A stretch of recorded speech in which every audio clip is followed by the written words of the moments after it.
Hai, welcome back to Tea Time with Sabrina. Hari ini aku akan kehadiran dua narasumber, yakni Pak Mariadi dan juga Kevin. Kevin ini merupakan seorang founder dari Diskusi Investasi dan juga Pak Mariadi ini juga merupakan founder dari Mal_Associates. Nanti kita akan banyak belajar dari seorang sosok Pak Mariadi dan juga Kevin terkait new economy. Nanti kita akan tunggu kehadirannya. Sebentar aku akan invite kedua narasumber hari ini. Mungkin sebelum aku invite, aku bahas sedikit terkait saham ya, bahwa hari ini IHSG kita ditutup di bawah level 6.000. Nanti juga mungkin kita akan tanya ulasannya dari Pak Mariadi dan juga Kevin. Kira-kira pergerakan IHSG ini di pekan depan ini akan seperti apa, dan khususnya perdagangan hari ini kira-kira apa aja yang menyebabkan IHSG kita berada di posisi di bawah level 6.000. Oke, aku akan invite kedua narasumber hari ini. Tunggu kehadirannya Pak Mariadi. Dan nanti juga ada, oke, Pak Mariadi udah join ya Pak? Halo, apa kabar Sabrina? Kabar baik Pak Mariadi, yang sebentar lagi Mantap. mau buka puasa nih. Kita temenin Iya, Pak Mariadi nih. Oke, kita tunggu kehadirannya bareng Pak Mar. Nanti juga ada Wendy. Halo Wendy. Kevin. Kok Wendy sih? Aduh, sorry. Hai. Kevin. Aduh, Hai, aku hai, jadi Ci. inget kripto. Kayaknya ada Sorry. yang kangen nih sama Wendy nih. Iya nih, aku Hai, Pak jadi. Mar. Halo, Kevin. Halo Kevin. Hai, Ci. Oke, mungkin langsung aja kali ya Pak Mar, kita bahas Ya, terkait topik hari ini. Kita kan tahu ya Pak, bahwa new economy ini lumayan santer lah dibicarakan. Karena dari sisi pergerakan saham juga kita lihat saham-saham yang berbasis digitalisasi ini cukup menjadi pilihan investor juga belakangan. Nah, ya. pertanyaan yang pertama nih Pak dari aku. Apakah new economy ini bisa beat old economy in terms of the market share gitu? Misalnya kalau kita bisa mention ada company seperti Arto dan juga ada BCA. Nah, kira-kira pandangan dari Pak Mariadi sendiri bagaimana nih terkait old economy versus new economy? Oke. Aku tuh awalnya juga bingung ya, pakai ada di konsepin new economy, old economy semua. Padahal ujungnya satu juga, namanya ekonomi kan. Yang namanya Oke. ekonomi juga begitu-begitu juga gitu, ya kan. Mm-mm. Jadi awalnya aneh juga, old economy, new economy, kesannya kayak orang tua sama anak muda gitu kan. Nah, tapi ya udahlah, kalau memang kondisinya seperti itu ya sudah, apa boleh buat, Mm-mm. terpaksa lah kita bicarakan gitu. Mm-mm. Nah, kebetulan karena memang backgroundku itu di perbankan, aku lama sekali di perbankan ya. Mm-mm. Jadi background itu ada di bank, di American Bank ya. Jadi Oke. pola kerja ya, kultur kerjanya dari suatu bank di Amerika itu aku pernah ngerasain. Terus aku juga pernah besar di European Bank ya, dan aku pernah besar juga di local bank ya, Mm-mm. yang terus kemudian jadi regional. Nah, eh, emang sih gini, mau apapun ceritanya, apakah itu mau new economy kah, mau old economy kah gitu ya, yang namanya bank itu pasti kalau di Indonesia itu harus selalu mengacu kepada Undang-Undang Nomor 10 Tahun 98. Nggak ada Mm-mm. lagi yang lain. Ya, Mm-mm. nah jadi nanti mau dibilangin banknya bank konvensional kah, bilangnya mau dibilangin bank digital kah, mau Mm-mm. dibilangin bank cryptocurrency kah, apa segala macam itu tetap semua acuannya ke yang namanya Undang-Undang Nomor 10 Tahun 98, nggak ada lagi yang Oke. lain gitu. Mm. Ya, terus tadi pertanyaannya Sabrina yang bilang katanya apakah bank kayak Arto ini akan mengalahkan kayak BCA gitu. Mm-mm. Ya buat aku sih bisa-bisa aja itu terjadi, tapi mungkin akan perlu effort yang ekstra kuat, ekstra Mm. besar sekali ya untuk bisa mengalahkan bank yang notabene udah cukup established ya. Bank Mm. kayak BCA ini kan fundamentalnya kuat sekali. Dia punya Mm. cost of fund-nya murah, ya kan? Mm. Customer base-nya dia banyak, ya kan? Terus udah gitu dia punya fee based income juga besar dan tumbuh terus. Kita juga Mm. tahu kan labanya ini sekarang justru sekarang jadi yang laba terbesar kan, mengalahkan BRI dan BMRI, Bank Mandiri kan, Betul. gitu kan, sejak tahun lalu ya 2020. Jadi aku bilang kalau bank-bank digital ini memang mau mengalahkan BCA, itu harus ada extra effort yang amat sangat besar untuk bisa mengalahkannya. Ya, Mm. bahkan dengan apa sih istilahnya itu ekosistem ya kalau nggak salah ya. Mm. Ekosistem yang mereka miliki sekarang pun aku masih belum yakin kalau emang mereka itu bisa mengalahkan yang sudah ada, ya, top Oke, playernya itu, gitu, oke. ya. Bisa dikatakan bahwa Pamar ini lebih dominan ke old economy kah? Maksudnya lebih Enggak, apa ya? Lebih optimis gitu. enggak juga sih sebenarnya. Aku sih sebenarnya orangnya juga open minded banget, ya kan. Hmm, Juga sebenarnya sih, oh, nggak ada masalah kok sama yang new economy. Cuma hmm, bikin aku ragu satu itu adalah undang-undang perbankan di Indonesia yang belum hmm, pernah dibuat untuk new economy, hmm. gitu, ya kan. Jadi kak, Oke. jadi aku sih ngelihatnya nantinya pasti akan ada yang namanya surprises gitu, Hmm, kejutan-kejutan, ya kan. Nah, hmm. ini yang mungkin harus juga diantisipasi baik oleh si bank-bank digital ini maupun oleh kita investor-investor di bank digital, gitu, ya. Nah, Oh. jadi aku sih nggak ini banget, nggak against banget Hmm, gitu kan, nggak hmm, sama sekali against. Cuma ya hmm, aku cuma ngerasa bahwa belum ada apa namanya, belum ada regulasinya, hmm. Oke. gitu. Jadi kayaknya Mungkin ya masih banyak lah yang bisa terjadi, gitu. ya. Mungkin kalau dari Kevin nih, Kevin pandangannya seperti apa nih? Apakah Vin, kamu mungkin pro nih? Mungkin minum teh Kevin lebih panas? Vin, dia kayaknya tegang banget. mungkin Iya, Pak. Vin dan tegang Vin. Mungkin apakah Iya, Kevin ini iya. lebih pro new economy nih kan kalau Pamar lebih open minded terkait new Iya. economy tapi kan ya gitu. Kalau dari Kevin seperti apa nih Kevin? Oke, ini soal kalau kita bilang old economy atau new economy, aku rasa sih nggak cuma terbatas di bank ya. Kalau Hmm, tadi Pak Mariadi memang yang saat ini lagi rame banget nih kan soal finance nih bank. Tapi Iya. kalau kita lihat, kalau aku sendiri sih lebih lebih berkaca lebih cukup optimis sih sama emiten-emiten yang dalam tanda kutip ini new economy. Tapi dalam hal hmm, ini pastinya bukan di finance dulu. Karena kalau hmm, kita lihat di finance ya seperti yang tadi Pak Mariadi udah bilang, basisnya si bank-bank yang old economy ini udah terlalu kuat sih. Tetap aja hmm, new economy ini akan sangat kesulitan kalau harus ngalahin mereka.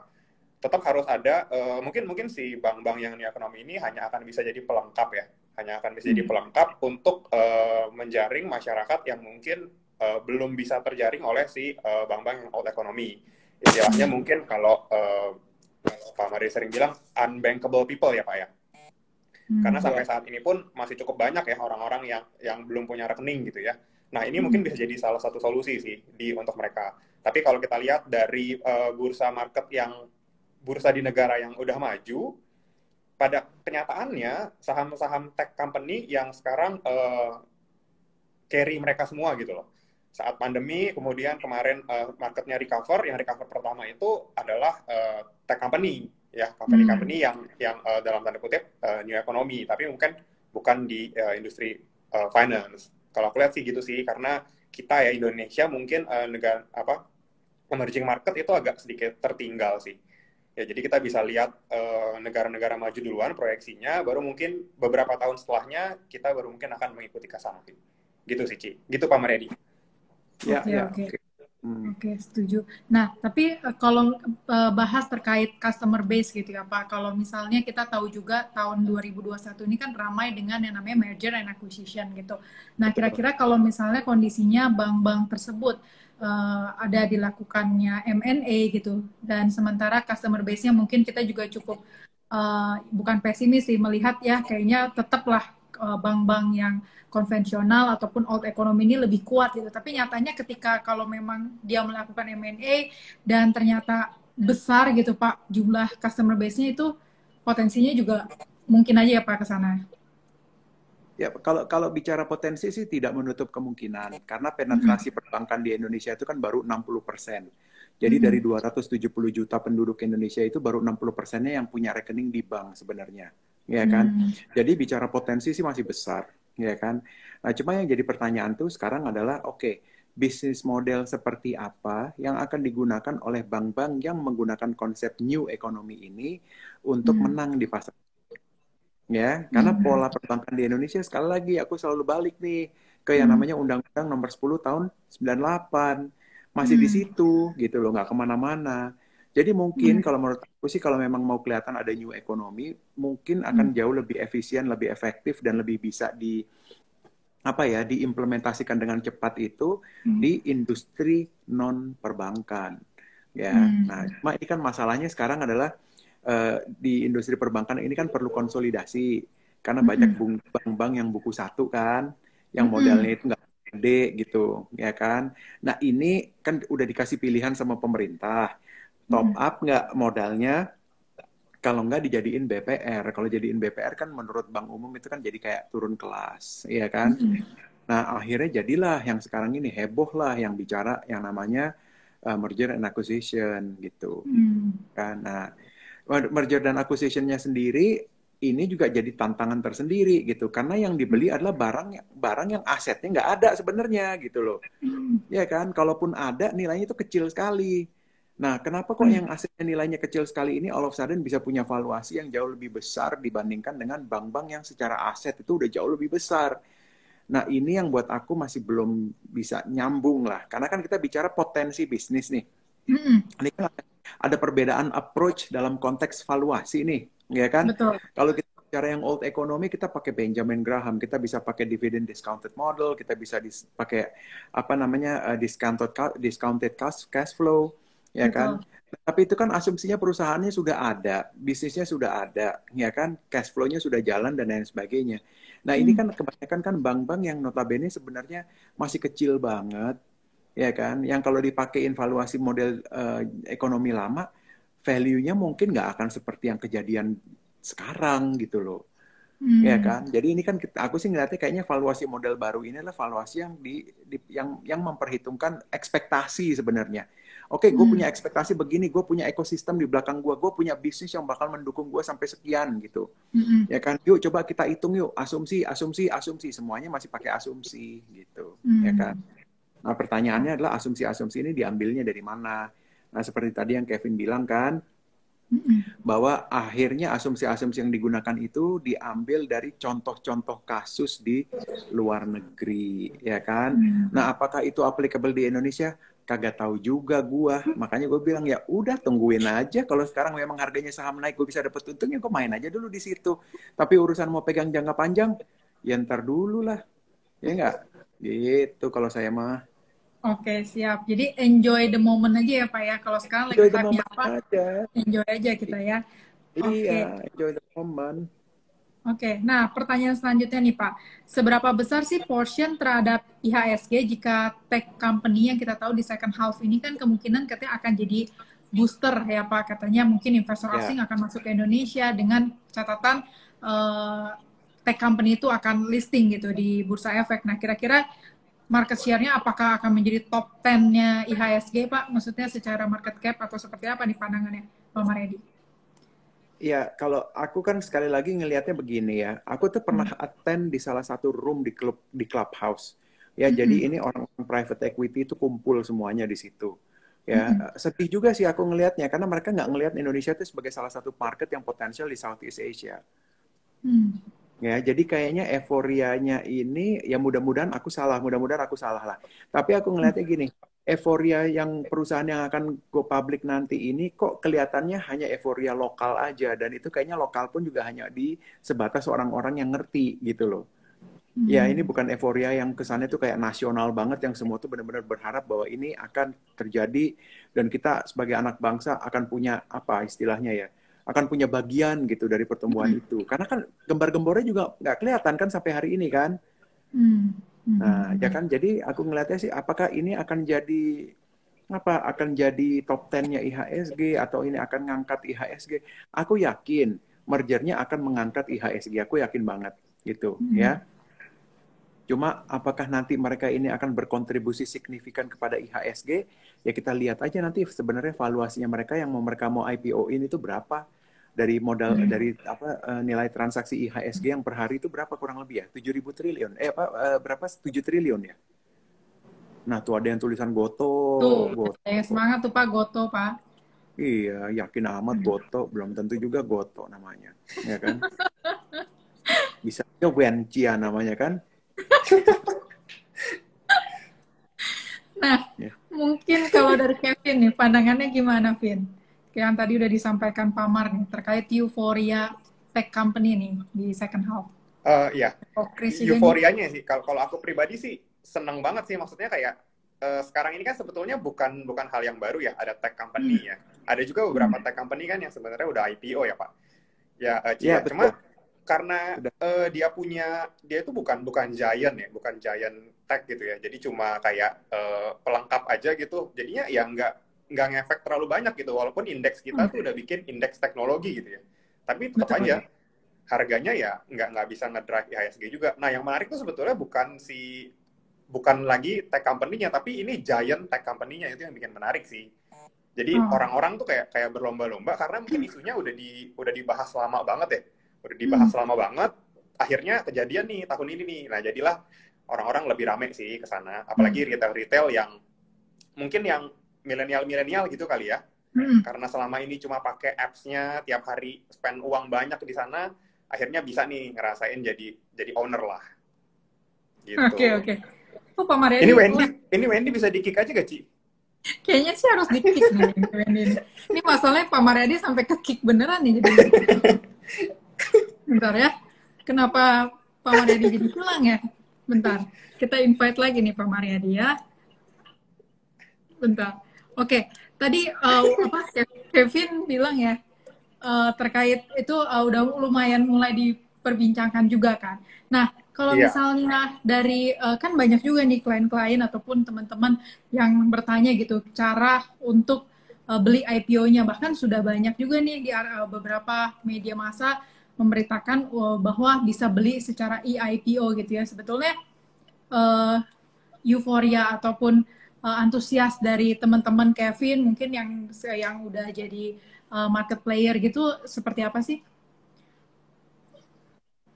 iya. Jadi kayak apa namanya? Selalu sih pertanyaannya gini sih, karena kan mereka juga mungkin mereka tahu ya, Hmm, ikut IPO, terus daftar IPO, walaupun udah diikutin gitu ya, step by stepnya, hmm, tapi dapat ya belum tentu dapat juga gitu. Jadi kalau hmm, kalau hmm, mereka nanya tuh, kadang-kadang nanyanya ini dikejar sampai arah ke berapa ya gitu loh nanyanya. hmm, Karena hmm, mereka hmm, yakin hmm. banget sahamnya bakalan bakalan arah berhari-hari, habis itu baru didistribusi ke retail. Baru deh kita bisa Hmm, dapat di sana. Tapi mereka sih tetap akan ikut IPO ya, tapi walau berapapun mereka sih bilang mereka akan coba kejar, at least punya lah, at least at least punya ya. ngerasain gitu. Iya. Oke, oke, oke. Nah, ini kita Pamar hilang ya. Jadi Pamar nih, waduh, hilang nih Pamar. Nah, mungkin kita akan bahas lagi ya terkait cara menilai perusahaan-perusahaan yang tadi disampaikan growth company karena dengan analisis fundamental karena kan secara valuasi ini kan sudah berbeda ya dengan company-company yang sudah ada sebelumnya gitu. Kalau menurut Kevin sendiri gimana sih Kevin melihat company itu bisa dikatakan wajar lah Kevin untuk beli gitu.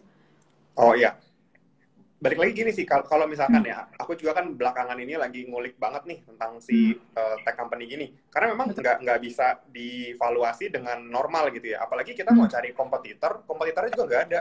Karena kan biasanya Hmm. kalau orang menilai valuasi perusahaan tuh selalu disuruh bandingin sama kompetitornya kan ya. Coba cek Betul. kompetitornya gimana. Nah tapi Hmm. masalahnya si Goto ini nggak ada kompetitornya gitu, nggak ada head to headnya, jadi susah gitu loh. Nah, terus Hmm. ya pada akhirnya orang-orang nih pada pakai estimasi nih, sama kayak yang tadi Pak Maredi bilang. Karena ya Hmm. memang nggak punya dasar apa-apa lagi gitu untuk menilai ini. Historisnya belum ada nih di Indonesia. Akhirnya mereka berasumsilah valuasinya itu bisa dinilai dari berapa usernya. Nah, Hmm. tapi balik lagi hitungan valuasi per usernya diambil dari luar negeri punya. Nah, mungkin Hmm. padahal daya daya beli atau daya spend masyarakat di Indonesia sama di luar negeri kan beda ya. Nah, selisihnya itu berapa Betul. persen, kita harus diskon berapa persen. Betul, betul. Wen, gue lagi serius, Pamar, Wen. Jangan diganggu, Wen. Pamar kenapa ghosting terus katanya setiap IG live pasti hilang. Kenapa nih Pamar? Bukan, aku tuh lagi ngetik apa-apa salah mencet. Tangan gue kan gede banget tuh. Yang mencet apa tuh keluar sedikit aja. Udah gitu mau masuk lagi nggak pernah bisa. Ampun deh. Akhirnya jadi sekarang pakai iPhone, tadi pakai iPad. Udah pengen gue banting aja iPad-nya, kacau deh bener. Udah gitu gue dibilangin kayak Jin Aladin lagi, mentang-mentang gue gendut. Ampun deh. Aduh, Tega Pamar. bener. Ada sih. Si Alin bilang katanya gua ada ada apa itu iPhone holder gua ada, cuma disita sama anak gua yang kayak gitu-gitu kan punya anak gua semua, bapaknya cuma lah. Aduh, Pamar, aku ngakak. Hancur. Jadi teman-teman yang hari ini nonton jangan khawatir ya, Pak Mar nggak ghostingin kita karena udah kembali, oke? Nggak ya, Gue Pak kan Mar ya? enggak dong, gimana sih? Iya. Nah, Pak Mar, nih, Ya, tadi udah bahas ya terkait perusahaan-perusahaan yang tech company yang bagaimana cara menganalisa fundamentalnya. Tadi Kevin udah bahas sedikit. Nah, kira-kira kalau misalnya Pak Mar sendiri seperti apa nih melihat bagaimana menganalisa fundamental company tersebut wajar atau tidak gitu, Pak Mar? Untuk ya company kalau yang buat khususnya tech company ya. ya yang tech related company ya kalau buat aku sih sebenarnya apapun ceritanya itu agak nggak wajar semua sih ya. Aku contohin aja Tesla deh contohnya tuh Tesla, ya Oke. kan? Itu harga sahamnya bisa $700. Gua kagak nyambung gimana cara ngitungnya. Mungkin Jin Aladin bisa ngejelasin tuh cara ngitungnya kayak gimana. Tapi kalau gua sama ilmu gua kagak bisa nyambung. Habis bagaimana? Oke. Itu mobil Hmm. perusahaan itu jualan cuma 500.000 mobil Yes. setahun, ya kan? Kalah sama Toyota yang jualannya 10,5 juta mobil. Hmm. Tetapi kenapa pula harganya bisa lebih mahal dari Toyota dan mahalnya nggak karu-karuan, bisa sampai 3-4 kali lebih mahal. Kan aku Betul. bingung, ya kan? Jadi gimana caranya itu mau nyambung-nyambungin itu aku nggak ngerti deh, ya kan?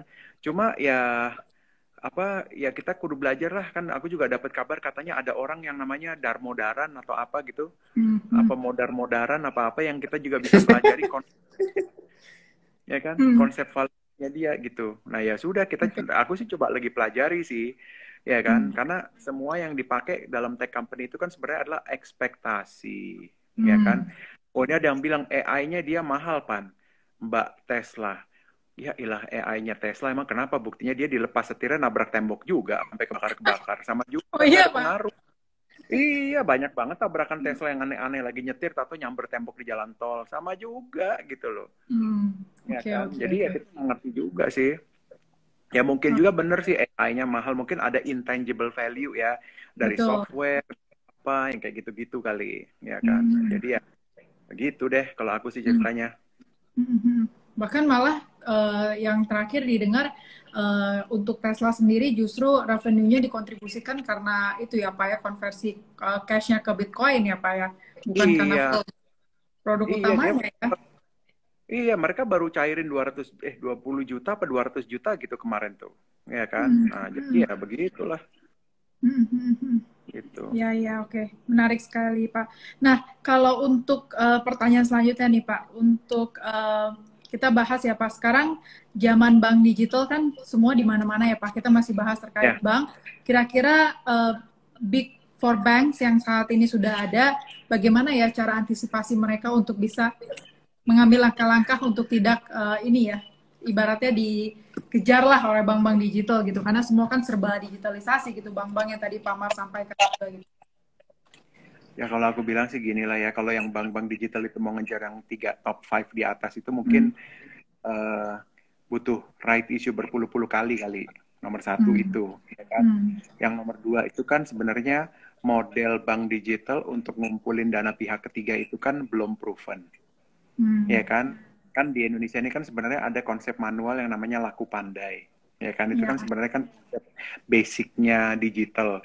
Nah itu pun Hmm. juga kan belum bisa di-measure suksesnya gitu loh, ya kan. Hmm. Jadi aku bilang sih, yang penting sih sekarang gini aja, kalau buat bank-bank digital itu, coba kita lihatlah waktu mereka nanti asetnya kena 10 triliun, challenge-nya Hmm. mereka kan akan berubah tuh. Nah, mereka bisa Hmm. lewatin itu nggak?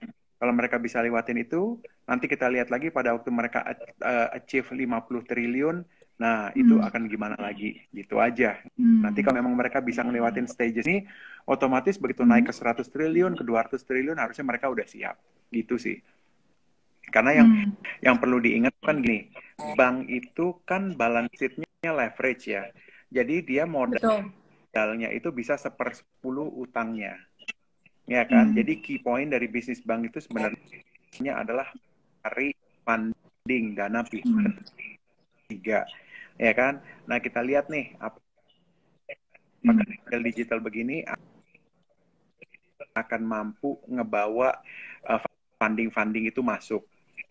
Kalau bank-bank Hmm. digital yang ada sekarang ini kan masih mayoritas mereka adalah fundingnya funding institusi, Ya, kita lihat aja lah beritanya sih kalau buat aku. Ya worth it untuk mereka dikasih Oke, kesempatan. mungkin Kevin mau menambahkan? Kenapa pada ngeributin mobil? Aduh, Pak. Kenapa Kevin mau menambahkan, Vin? Iya Pak, tadi kan Pak Mariadi bahas cost of funding ya. Pak, kita kan kemarin pernah ngobrol juga ya Pak ya. Jadi Ya, si apa namanya, terutama ya bank-bank digital ini dapat uangnya dari mana kan? Sebetulnya kayak kita tuh suka rela loh Pak, taruh uang kita di OVO, di Link aja gitu, di GoPay. Kita jadi ada beberapa Pak, yang maksudnya saya dan beberapa teman yang saya tahu pas gajian tuh mereka top up ke sana Pak. Pas gajian mereka top up ke sana untuk dipakai nggak tahu kapan.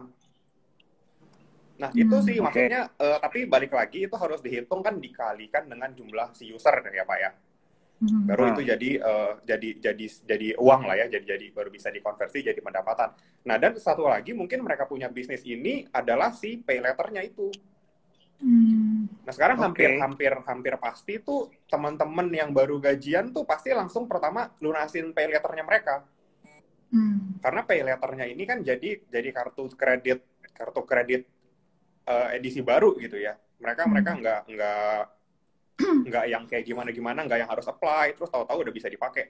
Akhirnya ya udah, kalau udah kena pay letter ya udah habis aja langsung. Nah, ini sih Pak, maksudnya uangnya tuh bisa diputar di pay letter yang mereka sendiri. Makanya aku rasa sih mereka udah siapin pay letter ini sebelum mereka going digital gitu banknya. Gitu. Jadi udah disiapin dulu. Oke. Ini Pamar nggak ghosting, nggak hilang, tapi muter aja terus ya. Kayaknya sinyalnya nggak bagus ya.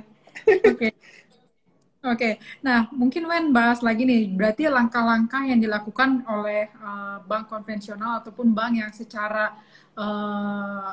company size-nya udah besar gitu ya, udah kuat gitu ya. Bagaimana ya? Maksudnya supaya kedepannya tuh mereka bisa mengantisipasi gitu. Untuk ya kita tahu lah ini kan bisa disebut juga sebagai satu persaingan juga gitu kan. Kayaknya gini sih, maksudnya si BCA ini nggak akan masuk ke industri, ke bank digital gitu dengan namanya dia sendiri sih.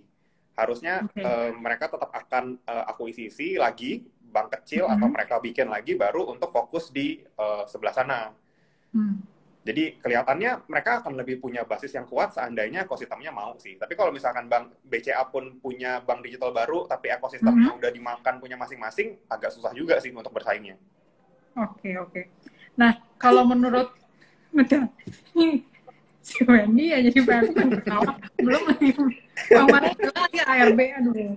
Nah, menurut Kevin sendiri ya, kalau misalnya dari sisi pelayanan ataupun bisnis proses, sebenarnya apa sih yang membedakan bank digital dan bank konvensional yang sudah ada? Oh, kalau dari sisi itu sih pasti kita bisa lihat si bank digital ini kayak nggak ada wujudnya gitu sih. Makanya tadi Pak Mariadi bilang asetnya kan nggak bisa dinilai, makanya asetnya tuh selalu kecil banget karena mungkin mereka cuma punya 1 atau 2 kantor aja. Dan kita nggak bisa bener-bener datang, kita nggak bisa ngerasain kayak masuk ke bank terus dibukain pintu, selamat datang, terus dilayani, dikasih permen, dikasih ini. Itu sih experience yang hilang sih. Tapi sekarang juga kayaknya udah jarang banget lah harus datang ke cabang. Jadi branchless banking kali ya, kita bisa bilang. Kayaknya sih nggak masalah sih, mereka nggak punya branch juga. Oke. Jadi tetap Mungkin percaya aja gitu. Iya sih, benar, setuju banget. Nah, kira-kira kalau misalnya Kevin sendiri tadi kan sempat mention ya bahwa sebetulnya nggak finance nih, Ci. Mungkin harusnya sih ke industri lain, sektor lain gitu ya. Karena finance mungkin kita akan berkaca ke negara-negara lain dulu yang sudah berkembang, yang sudah maju maksudnya, dan baru mungkin kita bisa adopt gitu ya. Nah, kalau dari secara industri mungkin yang menurut Kevin akan bisa lebih implikasinya terlihat industri mana nih yang mungkin ke arah digitalisasi yang mungkin bisa kita bilang sukses gitu. Bisa lebih gimana? Di Indonesia ya, Ci ya? Betul. Di Indonesia ini pasti ya, menurutku kemungkinan besar pasti retail e-commerce sih. Retail e-commerce. Karena kalau kita lihat si Indonesia ini dengan jumlah penduduknya yang banyak, terus generasi mudanya yang lagi dominan gitu ya. Mereka kan lagi hype-hype-nya belanja online. Artinya bukan company kayak Tesla atau kayak Microsoft gitu ya yang bisa kerja di sini, karena tetaplah segimanapun mereka ada tech company yang bisa nyamain mereka, tetap yang akan dipilih ya tech company yang di luar sana. Ya setidaknya bisa bersaing kalau misalkan e-commerce-nya jalan sih, karena banyak orang yang pakai. Oke. Gitu, wah, Pak Mar udah kembali lagi ya Pak.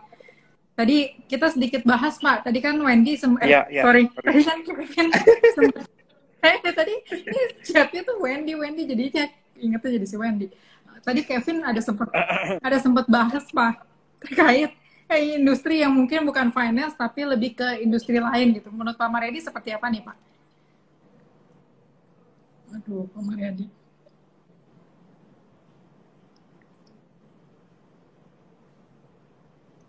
Pak Mar? Pak Mar, are you okay, Pak?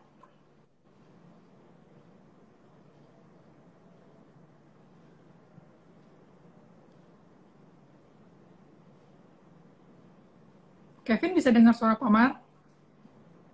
Pak Mariadi nggak ada suaranya, Ci. Iya, mungkin ke-mute kali Pak Mar.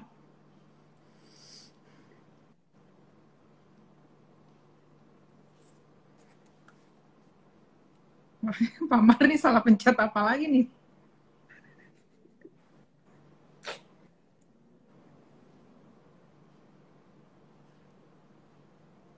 Pak Mar? Masih bisa bergabung bersama kita, Pak Mar? Halo, Pak. Ini memang ya, aku setiap kali live IG bareng Pak Mar, kalau nggak mau Wendy, kalau nggak sekarang sama Kevin. Wah, Ya, ini hilang. pokoknya Pak Mar nih setiap kali IG live nih udah sama kayak itu katanya. OVJ lah. Tapi aku invite Pak Mar lagi nih sekali lagi. Oke. Ya. Oke, tadi udah itu ya udah disampaikan sama Kevin bahwa pelayanannya lebih ke branchless banking, jadi mereka tidak mengutamakan yang adanya cabang gitu ya, bahkan mereka nggak ke arah sana. Nah, apakah IPO tech company di Indonesia seperti kita tahu tadi ada yang dibilang Goto, terus juga nanti kemungkinan ya di kemudian hari mungkin Traveloka, Bukalapak itu akan menjadi angin segar nih buat IHSG, karena kan kita tahu di first half ini kan juga lumayan kurang ada sentimen positif ya, katalis positif ini kan sepi gitu ya. Nanti akan seperti apa nih pandangannya? Pak Mar udah bisa join bersama kita, Pak Mar? Halo, Pak Mar. Udah. Waduh, Pak Mar nih ada apa? Gak kedengeran, Pak Mar? Halo, Gak Pak. kedengeran ya, tapi Pak? gambarnya kelihatan. Oh, kelihatan Pak. Ini udah keluar suara Pak Udah, Mar. Pak. Kedengeran, Pak. Udah. Oh, mungkin kita balik ke pertanyaan sebelumnya deh. Pak Mar, tadi Kevin itu ya bilang kalau finance itu kan mungkin bukan jadi sektor digitalisasi yang saat ini mungkin bisa dianggap utama lah, mungkin sektor yang lain gitu. Kalau Pak Mar sendiri tanggapannya seperti apa nih? Kan kita tahu ada emiten rumah sakit juga ke arah digitalisasi, dan mungkin ada beberapa sektor lainnya gitu. Menurut Pak Mar sendiri seperti apa? Nah, itu lebih Waduh, Pak Mar, sekalinya mau kasih komen, gimana? Oke, kembali ke Pak Mar.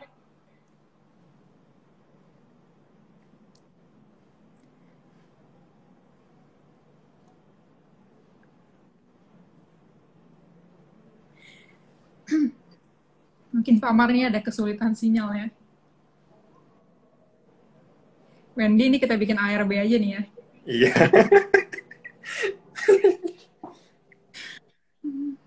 Pak Mar sepertinya lagi pindah tempat deh. Pindah tempat Nyari ya. sinyal. Oke, nah mungkin sedikit deh bahas indeks hari ini. Vin, sebelum kita nanti bahas lagi nih, aku masih ada sekitar 7 pertanyaan sih yang mungkin kita akan bahas. Nah, kira-kira kalau Kevin sendiri melihat market hari ini sideways tuh lebih karena apa sih? Mungkin Oke. biar teman-teman juga ada pandangan buat Senin pekan depan. Kalau lagi-lagi sih gini sih ya. Kalau kita lihat nih IHSG saat ini lagi dibilang turun ya enggak juga, dibilang lagi bullish ya enggak juga gitu. Tapi bisa dilihat kalau misalkan beberapa minggu terakhir gitu ya, sepertinya asing mulai tarik dana gitu ya keluar ya. Jadi IHSG masih tetap ketahan di area 6.000. Sempat naik sedikit, lalu turun lagi besok candle besoknya lagi. Nah, jadi retest terus sih, retest ke sana. Jadi kayaknya belum ada sentimen yang bisa menarik sih untuk asing masuk lagi. Tapi kemarin itu baru dengar juga ya update-nya dari Pak Fahrul, sepertinya makronya udah mulai agak sedikit mendukung sih untuk ke emerging market. Iya. Oke, makronya udah mulai mendukung ya. Oke, ini Pak Mar udah bisa join lagi nggak sih? Pak Mar harusnya pakai, aduh, Pamar harusnya pakai friend nih buat hotspotnya. Pamar pakai apa ya kira-kira? Bentar-bentar. Coba kita invite lagi. Lagi Lama-lama home nih Pamar. tour. Lagi home tour Lama-lama Pamar katanya. Nggak, lama-lama Pamar keburu buka puasa ya.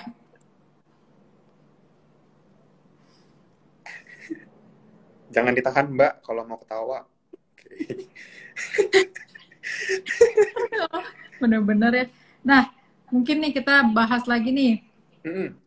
terkait tadi kita udah bahas ya cara menilai valuasi dari tech company gitu ya.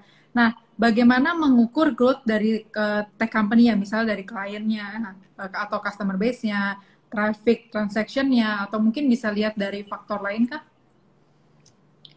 Untuk apa nih? Untuk growth-nya mereka ya? Betul. Untuk growth. Nah ini kan ini jadi menarik banget sih sebetulnya kalau kalau ngomongin growth ya. Kadang-kadang mikir juga, maksudnya karena aku stay di Jakarta ya, Ci ya. Jadi selalu nebak-nebak teman-teman milenial yang mungkin di daerah tuh gimana, teman-teman yang mungkin di Sulawesi, mungkin di apa namanya di Papua, di Sumatera gitu, itu teman-teman tuh perilakunya gimana, sama gak sih kayak yang di Jakarta? Jadi mereka punya utang, terus mereka udah belanja nih, terus mereka gajian baru mereka bayar utang itu. Nah kalau misalkan ternyata di luar Jabodetabek, di luar Jawa mereka begitu juga, aku rasa sih bakalan susah growth-nya ya. Tapi kalau misalkan mereka ternyata masih belum kayak begitu, growth-nya masih akan bagus sih, Ci. Jadi balik lagi ke perilaku si masyarakatnya, terutama milenial sih, gimana perilakunya.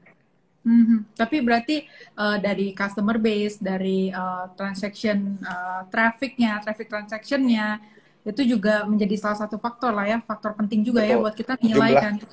jumlah user dan paling penting sih menurut aku, karena kalau misalkan sekarang mungkin kita belanja kayak mungkin 40%, 30% dari gaji gitu ya, kita pakai di Betul. sana. Nanti kan kalau misalkan Indonesianya terus maju, artinya upahnya mereka naik, pasti spendingnya akan lebih besar. Jadi peluangnya di situ sih, karena mungkin kita masih emerging ya, masih negara berkembang. Nanti kalau udah jadi negara maju, pasti gajinya gaji orang-orangnya semakin banyak, spendnya semakin banyak, baru deh uangnya semakin banyak juga buat si tech company itu, terutama yang retail. Gitu, Ci. Betul. Oke, back to Pamar. Pamar udah oke, Pamar? Mudah-mudahan. Kayaknya error wifi saya satu rumah. Jadi sekarang tethering. Pamar tadi pada bilang Pamar pakai hotspotnya pakai friend nggak sih, Pamar? Nggak pakai friend, pakai TLKM. Salah, mestinya pindah friend. Oh, salah tuh. Oke, Iya. Pamar, tadi kita udah bahas sih sama Kevin terkait bagaimana cara menilai valuasi dari tech company gitu. Tadi udah dibahas juga ya tadi sama Pamar ya.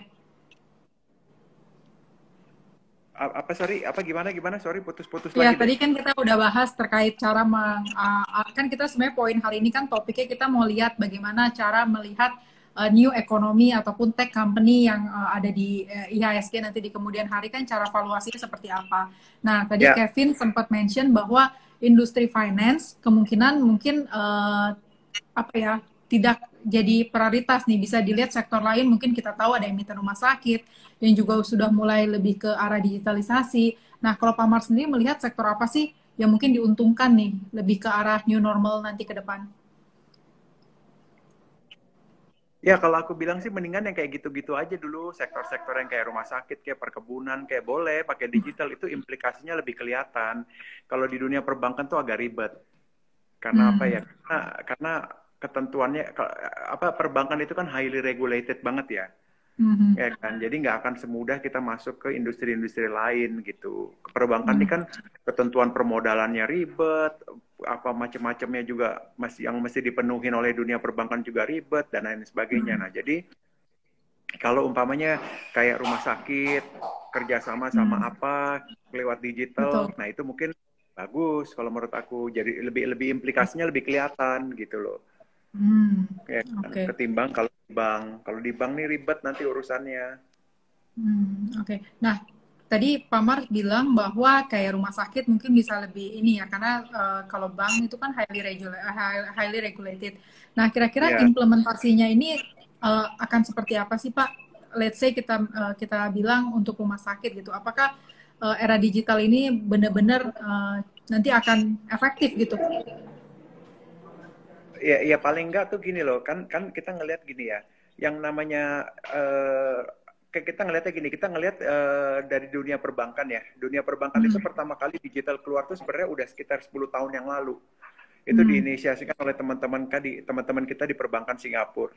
Tetapi pada Oke. waktu itu digital bankingnya dipakai untuk lifestyle saja.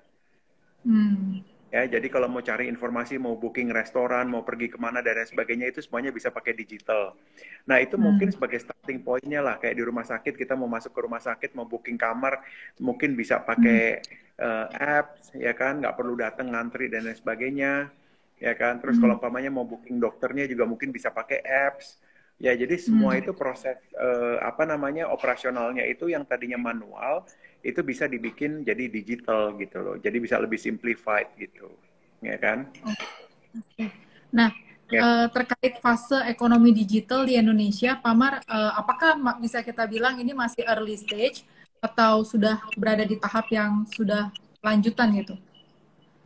Kalau aku bilang sih ini untuk kalau untuk dunia perbankan ataupun untuk di Indonesia ini sebenarnya masih early stage juga sih gitu ya. Jadi Hmm. apa namanya akan masih banyak apa itu namanya tantangan-tantangan dalam konteks infrastruktur ya. Ya, jadi Hmm. contohnya nih, kayak dunia perbankan mau pakai blockchain sebagai basis transaksinya. Nah, regulasi blockchain aja juga belum ada. Mau bagaimana? Hmm. Ya kan? Jadi apa namanya? Ya, ya aku bilang sih ini masih very early stage. Risiko terbesarnya nantinya adalah di regulasi pemerintah. Hmm. Gitu. Ya, tantangan terbesarnya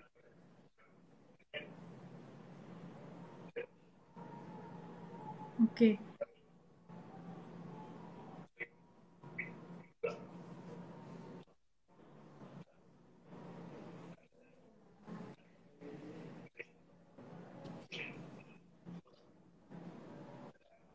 Ada apa lagi nih dengan Pamar? Putus-putus, Pak, suaranya, Pak. Putus-putus, Pamar?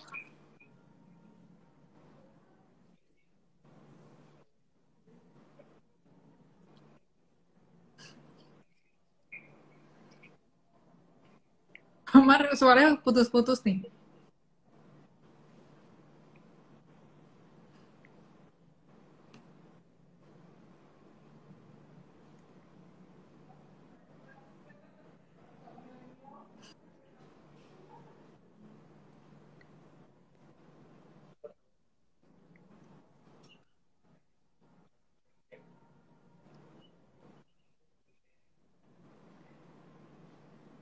Ini Pamar nih ada kesulitan sinyal kembali nih. Nah, mungkin kalau dari Kevin sendiri nih, kira-kira fase ekonomi digital di Indonesia ini masih early stage kah? Atau mungkin ada pandangan berbeda? Tadi Pak Amar bilang masih early stage gitu ya. Kalau Kevin melihatnya seperti apa nih? Ya, menurutku juga masih sangat-sangat early sih, Ci. Hmm. Terbukti dari masih banyaknya retail yang bingung Hmm. sama digital-digital ini. Hmm. Jadi kalau misalkan ya jadi balik lagi ini spekulasi sih. Jadi ketika misalkan Ya. kita beli saat ini terus nanti orang-orang baru pada ngeh ya kita kebagian cuannya. Tapi kalau misalkan kita spek beli saat ini tapi entarnya nggak jadi ya udah ya Hmm. dapat dapat nyangkutnya Ci. Tapi menurutku sih Hmm. masih early banget sih. Masih early banget ya. Nah, tadi Pamar sempat bilang ya terkait support dari pemerintah. Nah, sementara kalau kita baca beberapa artikel, pemerintah tuh sebetulnya sangat mensupport lah potensi go digital ini gitu ya, karena melihat teknologi di Indonesia ini prospeknya ke depan masih cukup bagus gitu. Nah, kalau Kevin melihatnya seperti apa?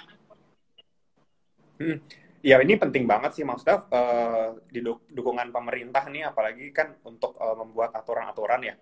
Nah Hmm. khawatirnya sih kalau saat ini memang didukung bagus, tapi nanti Hmm. saat ganti pemerintahan ternyata kebijakannya lain lagi. Khawatirnya tuh di situ sih.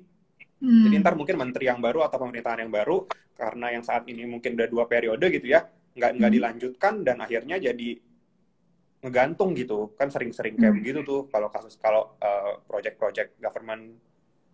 Hmm. Oke, Pamar, ini Pamar kembali. Room tour. Hai Pak, Pamar lagi room tour ya di rumah.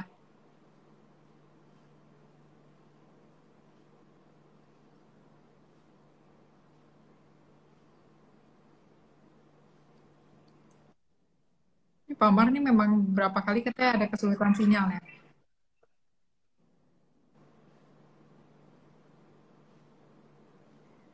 Oke, mungkin kita lanjut aja ya sambil kita tunggu kehadiran Pak Mar bisa normal kembali nih dari sisi sinyal.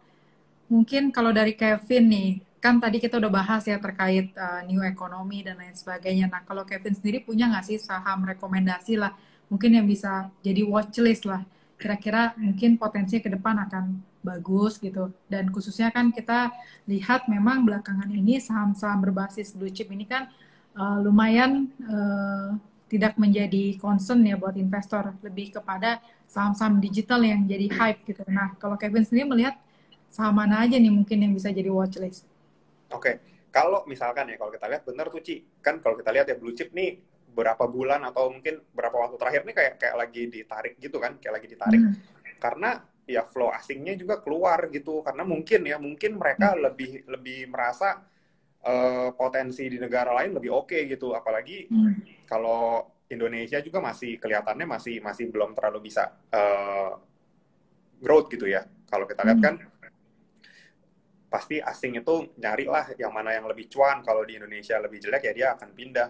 Nah, kalau misalkan si asing ini mau balik lagi ke Indo, ya itu bener tuh kayak yang tadi Ci Sabrina bilang, kemungkinan besar mereka akan masuk lagi ketika ada company-company lain yang menarik gitu, yang mungkin play-nya udah mirip-mirip nih sama di negara maju. Makanya nih kita nungguin banget sih si tech company yang giant ini untuk IPO supaya bisa dapat dana masuk lagi. Oke, Gitu. oke. Pasti naik ke Oke. 10 besar sih, Ci. Kemudian kalau misalkan saham rekomendasi ya, Ci ya. Saham rekomendasi sih sekarang pasti masih bank digital. Habis itu ya udah terus siapin dana aja buat nunggu nanti si Goto ini naik. Udah sih itu aja. Jadi yang ditunggu-tunggu nih, jadi ini ya lebih ke Goto ya, karena memang menjadi pusat perhatian juga untuk Iya, sektor betul. punya potensial. Oke, oke. Iya. Nah, oke, kita bahas lagi nih, Kevin, terkait dengan sebetulnya ya kalau kita bilang konsep new economy tadi yang udah kita bicarain gitu, apakah bisnis yang menggunakan sentuhan teknologi ini bisa dikarenakan new economy ya? Karena lagi-lagi kan semua sekarang berkiblatnya kan lebih ke arah digitalisasi gitu. Mungkin pandangan Kevin ini seperti apa sih? Apakah nanti memang banyak akan tumbuh perusahaan-perusahaan yang semua serba digitalisasi gitu? Iya sih, pasti menurutku semuanya nih nanti lama-lama akan ngikutin sih. Akan ngikutin untuk kasih embel-embel digital gitu. Padahal sebenarnya kita harus masuk lagi sih ke definisi old economy sama new economy yang sekarang ini masih belum jelas juga gitu kan. Orang-orang cuma nyebut aja tapi nggak ada definisi secara resminya. Mungkin yang perlu digarisbawahi kalau menurutku sih, kalau dia menjalankan bisnisnya masih sama dengan perusahaan-perusahaan yang lain, ya itu masih tergolong old economy lah, nggak bisa dibilang new economy. Nah, tapi kalau misalkan kayak bank digital yang benar-benar branchless, itu kan baru ya. Baru itu bisa kita bilang new economy lah. Gitu, Ci. Oke, siap. Nah, kita bahas terkait ini ya. Tadi udah dibilang soal new economy ini lumayan banyak yang dibahas terkait bank, karena kan bank sendiri tadi Pak Mar juga bilang highly regulated ya. Nah, ini mau tanya nih, mungkin kita langsung ke pertanyaan audiens saja kali ya. Ci Sabrina dan Ko Kevin mau tanya insight-nya mengenai energi geothermal sebagai new economy selain digitalisasi. Apalagi perusahaan BUMN tersebut akan IPO untuk menggalang dana. Nah, mungkin kita bisa undang lagi nggak nih Pak Mar? Sekalian aku undang nih. Atau udah mau buka puasa ya Pak Mar? Bentar. Atau Kevin boleh kalau ada tanggapan ataupun insight. Yang mana? Oh, yang ini ya. Yang geothermal ya. Nah, jadi ini kan yang lagi ditanya ini soal energi terbarukan ya. Energi terbarukan, kalau aku sih selalu melihatnya gini sih, kalau sektor itu berhasil di negara maju, maka kemungkinan besar itu juga berhasil di sini. Karena nantinya, aku yakin sih maksudnya Indonesia akan ke arah jadi negara maju juga. Nah, jadi coba cek lagi. Kalau aku sih coba nanti pasti ceknya, ada gak industri itu di luar negeri, lalu ya cari yang dia punya iklim atau dia punya kondisi geografis gitu mirip-mirip sama Indonesia. Kalau misalkan dia di sana berhasil, maka kemungkinan besar di sini juga berhasil. Karena kan selalu gitu ya, patokannya adalah sebuah perusahaan yang udah jalan duluan. Karena susah banget nih kalau misalkan harus valuasi, bikin hitung valuasi sendiri. Gitu sih, Ci, Oke, patokannya. oke. Ini Pamar mungkin benar-benar ghostingin kita karena lagi mau buka puasa. Mungkin Iya. udah hampir 1 jam juga. Tapi aku ada satu pertanyaan lagi nih ke Kevin. Bulan depan, bukan bulan depan sih, pekan depan kita udah mau masuk Mei ya. Yang mana kita tahu ada fenomena sell in May and go away. Nah, kalau Kevin melihat pekan depan ini akan seperti apa nih indeks secara Pekan bulanan? depan mau apa, Ci? Sorry, Ci. Kita tahu Putus-putus tadi. fenomena yang akan ada kan kita lihat bulan depan ini kan masuk ke fenomena sell in May and go away gitu. Nah, kira-kira trennya akan seperti apa IHSG selama bulan depan? Oke, kelihatannya sih di bulan Mei tahun ini menurutku sendiri nggak akan turun terlalu signifikan mungkin kayak tahun-tahun yang lalu. Karena Mm-mm. kalau kita lihat dari awal tahun gitu ya, mungkin dari Februari sampai ke April itu Mm-mm. penurunannya udah lumayan gitu ya, udah lumayan dan saat ini masuki fase sideways. Nah, Mm. kelihatannya kalau misalkan ya aku pelajari sih kondisi-kondisi kayak gini nih udah nggak akan turun terlalu dalam lagi sih. Nah, ini mungkin bisa jadi pertimbangan juga untuk di bulan Mei ini boleh mulai cicil malah. Karena Mm. menurutku pribadi dari bulan Mei sampai ke Desember nanti IHSG akan bull sih. Oke, jadi lebih baik untuk momen bisa cicil beli ya, Kevin ya, Iya, untuk betul. bulan Mei. Malah mungkin bisa jadi kesempatan terakhir nih buat cicil-cicil yang emiten eh, teman-teman suka gitu ya di harga yang Hmm. relatif murah. Oke, thank you Kevin hari ini buat insight-nya. Mungkin ada kalimat penutup nih dari Kevin Thank you, untuk Ci. semua yang hari ini dengar. Kira-kira apa nih buat teman-teman pesannya? Maksudnya dari aku buat teman-teman. Ya, betul. Dari Kevin Oh, buat teman-teman baik yang mungkin baru mau terjun ke capital market atau mungkin teman-teman yang saat ini udah jadi pada investor nih. Mungkin ada kalimat penutup dari Kevin. Kalau aku sih ini kan bahas old economy sama new economy ya. Menurutku sih Mm-mm. dulu aku sendiri juga orang yang skeptis sih sama sama kayak gini-ginian gitu. Karena Mm-mm. dulu belajarnya basicnya value investing, lihat rasio-rasio keuangan, dan Mm-mm. sekarang lebih lebih terbuka matanya kalau itu tuh cuma data historis. Data historis Mm. yang mungkin belum tentu terjadi di masa depan. Gimana kalau misalkan kita rubah paradigmanya, jangan terlalu skeptis, tapi kita coba bisa lihat buka mata untuk lihat potensi di company-company kayak gini sih. Karena kita nggak tahu ya, mungkin dulu teman-teman yang udah terjun ke pasar modal merasa ketinggalan ya saat dulu ada Microsoft, ada Apple, nggak sempat beli murah kan. Mm-mm. Nah, kalau aku sendiri sih belajar dari teman-teman, belajar dari pengalaman orang-orang yang lebih senior, itu pernah ketinggalan momen itu. Saat ini sih aku Mm-mm. nggak mau ketinggalan sih momentum itu. Jadi ikutin aja kalau misalkan masih naik, ya udah sama-sama profit juga kan. Gitu sih, Ci.